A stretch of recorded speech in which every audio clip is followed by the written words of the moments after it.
देवपूजा झाल्यानंतर देवासमोर ठेवलेलं हे एक भांडं पाणी तुमचं नशीब बदलू शकतं हे तुम्हाला माहीत आहे का? आज मी तुम्हाला त्यामागचं एक रहस्य सांगणार आहे, जे ऐकून तुम्ही आजपासून हा उपाय नक्की सुरू कराल. जय स्वामी समर्थ. पुराणात आणि विष्णू पुराणात असं सांगितलं गेलं आहे की देवाला अर्पण केलेलं पाणी हे तीर्थ बनतं आणि ते केवळ पाणी राहत नाही, तर त्यामध्ये देवी शक्तीचा वास होतो. स्वामी समर्थ महाराजांनीही अनेक वेळा सांगितलं आहे की जल म्हणजे जीवन, आणि जेव्हा हे जल देवाच्या चरणी अर्पण केलं जातं तेव्हा ते साधं नाही, तर पवित्र आणि ऊर्जायुक्त बनतं. पूर्वीच्या काळात ऋषीमुनी आपल्या आश्रमात पूजा करून देवासमोर ठेवलेलं पाणी ठेवायचे, कारण त्यांना माहीत होतं की हे पाणी वातावरण शुद्ध करतं आणि घरात सकारात्मक ऊर्जा निर्माण करतं. आजही तुम्ही अक्कलकोट किंवा दिंडोरी येथे गेलात तर तिथे अनेक भक्त ही परंपरा पाळताना दिसतात आणि त्यांच्या आयुष्यात बदल झाल्याच्या अनेक कथा ऐकायला मिळतात. आता तुम्ही म्हणाल की ठीक आहे, परंपरा आहे, मग यामागे विज्ञान काय सांगतं? मित्रांनो, विज्ञानसुद्धा आज या गोष्टीला मान्यता देतं. पाणी हे एक असं तत्व आहे जे ऊर्जा साठवून ठेवू शकतं. जेव्हा आपण पूजा करतो, मंत्र म्हणतो, देवांचं नामस्मरण करतो, तेव्हा त्या प्रत्येक शब्दातून निर्माण होणाऱ्या कंपनाचा परिणाम त्या पाण्यावर होतो. हे पाणी त्या कंपनांना शोषून घेतं आणि त्यामध्ये सकारात्मक ऊर्जा निर्माण होते. अनेक संशोधनामध्ये हे दिसून आलं आहे की जेव्हा पाण्यावर चांगले शब्द उच्चारले जातात, प्रार्थना केली जाते, तेव्हा त्या पाण्याची रचना सुंदर आणि संतुलित बनते, आणि जेव्हा वाईट शब्द बोलले जातात तेव्हा ती रचना बिघडते. याचा अर्थ काय? तर पाणी आपल्याला भावना आणि विचारांना प्रतिसाद देतं, आणि म्हणूनच जे पाणी आपण देवासमोर ठेवतो ते त्या भक्तीच्या ऊर्जेने भरून जातं. मित्रांनो, आता सगळ्यात महत्त्वाचा भाग म्हणजे याचे फायदे काय होतात. सर्वप्रथम, हे पाणी घरातील नकारात्मक ऊर्जा कमी करतं. अनेक वेळा आपल्याला कारण न कळता घरात भांडणं होतात, मन अस्वस्थ राहतं, कामात अडथळे होतात. अशा वेळी हे पाणी वातावरण शुद्ध करून शांतता निर्माण करतं. दुसरं म्हणजे घरात सुख आणि समाधान वाढतं, कारण त्या पाण्यातील सकारात्मक ऊर्जा हळूहळू संपूर्ण घरात पसरते. तिसरं म्हणजे धनलाभाचे मार्ग खुले होतात. अनेक भक्तांनी अनुभव सांगितला आहे की त्यांनी नियमितपणे देवासमोर पाणी ठेवायला सुरुवात केली आणि काही दिवसातच त्यांच्या आयुष्यात आर्थिक सुधारणा झाली, कामात यश मिळायला लागलं. चौथं म्हणजे आरोग्यावरही याचा चांगला परिणाम होतो, कारण हे पाणी शुद्ध आणि ऊर्जायुक्त असल्यामुळे शरीराला सुद्धा फायदा होतो. पाचवं आणि खूप महत्त्वाचं म्हणजे पितृदोष निवारणासाठी हे पाणी उपयोगी ठरतं.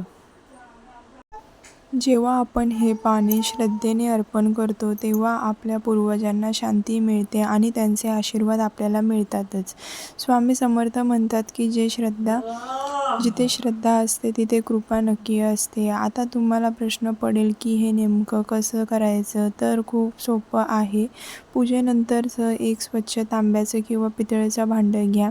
त्यामध्ये स्वच्छ पाणी भरा. शक्य असेल तर थोडंसं गंगाजल मिसळा आणि ते देवाच्या उजव्या बाजूला ठेवा.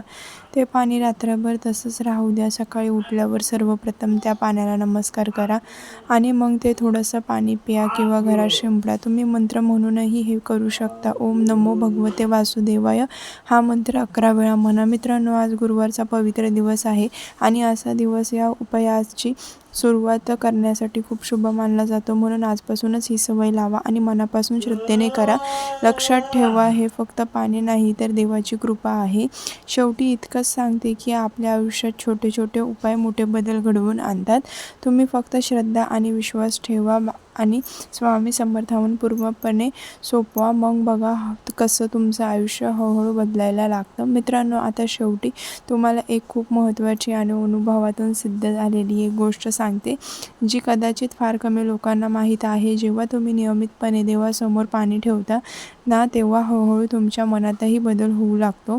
सुरुवातीला तुम्हाला फक्त एक साधा उपाय वाटतो, पण काही दिवसांनी तुम्हाला जाणवेल की तुमचं मन सर्वात महत्त्वाचं म्हणजे तुमच्याच एक वेगळी ऊर्जा निर्माण होत आहे. अनेक वेळा आपल्याला असं वाटतं की आपल्यावर काहीतरी अडथळे आहेत, काही कामं होत नाहीत, कितीही प्रयत्न केला तरी यश मिळत नाही. पण मित्रांनो, अशा वेळेस हा छोटासा उपाय तुमचं आयुष्य बदलू शकतो.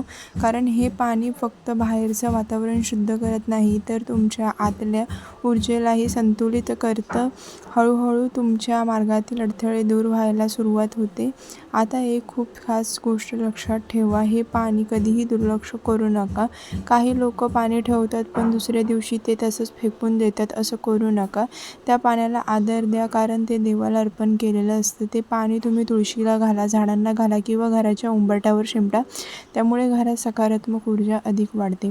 आणखी एक महत्त्वाची गोष्ट म्हणजे हे करताना मन पूर्ण शांत ठेवा. रागात असताना किंवा तणावात असताना हा उपाय करू नका, कारण जसं आपण आधी समजलं, पाणी आपल्या भावनासुद्धा शोषून घेतं. त्यामुळे नेहमी आनंदी मनाने आणि श्रद्धेने हा उपाय करा. काही भक्तांनी असा अनुभव सांगितला आहे की त्यांनी हा उपाय 7 दिवस सतत केला आणि 7व्या दिवशी त्यांना एक वेगळी शांतता जाणवली. काहींना त्यांच्या अडलेल्या कामात यश मिळालं, तर काहींच्या घरातील भांडणं पूर्णपणे कमी झाली. याचा अर्थ एकच आहे की श्रद्धा आणि सातत्य असेल तर हा उपाय नक्कीच परिणाम देतो. मित्रांनो, तुम्ही हा उपाय किमान 11 दिवस करून बघा आणि तुमचा अनुभव स्वतः पहा. स्वामी समर्थावर विश्वास ठेवा आणि मनापासून प्रार्थना करा, कारण जिथे खरी भक्ती असते तिथे चमत्कार घडायला वेळ लागत नाही. आणि हो, एक छोटंसं आवाहन आहे.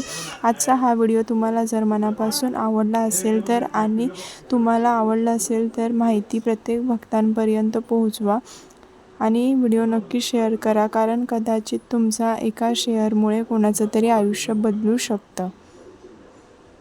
देवपूजा करताना झाल्यावर तुम्ही देवासमोर पाणी ठेवताना तर आता पुढे मी सांगणार आहे ते मनापासून ऐका, कारण ही गोष्ट फक्त एक उपाय नाही तर तुमचं आयुष्य बदलणारी आहे. त्यामुळे आपल्या जवळच्यांना हा व्हिडिओ नक्की शेअर करा आणि स्वामी भक्तांपर्यंत तुमच्या एका शेअरने कुणाचे तरी आयुष्य बदलू शकते. आणि कमेंटमध्ये श्री स्वामी समर्थ, जय जय स्वामी समर्थ लिहायला विसरू नका. श्री स्वामी समर्थ.